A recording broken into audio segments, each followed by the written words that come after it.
Depuis des siècles, la religion a été l'un des piliers de la société humaine. Elle apporte espoir, repères moraux et cohésion sociale. Mais lorsqu'elle tombe entre les mains de ceux qui cherchent à dominer, elle devient un outil redoutable de manipulation.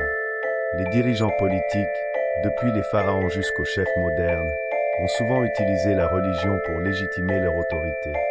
En se présentant comme choisis ou bénis par une divinité, ils imposent leur pouvoir sans contestation.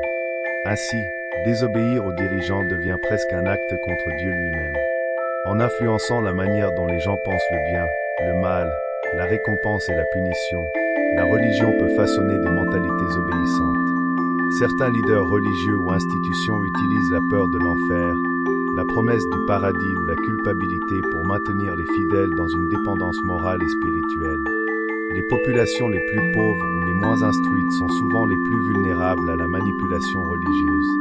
On leur promet des bénédictions en échange d'argent, de dons ou de soumission. La foi devient alors un commerce, et la spiritualité se transforme en profit. La véritable essence de la religion, amour, paix, justice, est souvent perdue au profit de discours d'exclusion, de haine ou de division. Ainsi, au lieu d'unir, la religion manipulée devient un instrument de conflit. La solution ne réside pas dans le rejet de la religion, mais dans l'éducation, la pensée critique et la spiritualité libre. Une population éclairée sait faire la différence entre la foi sincère et la manipulation.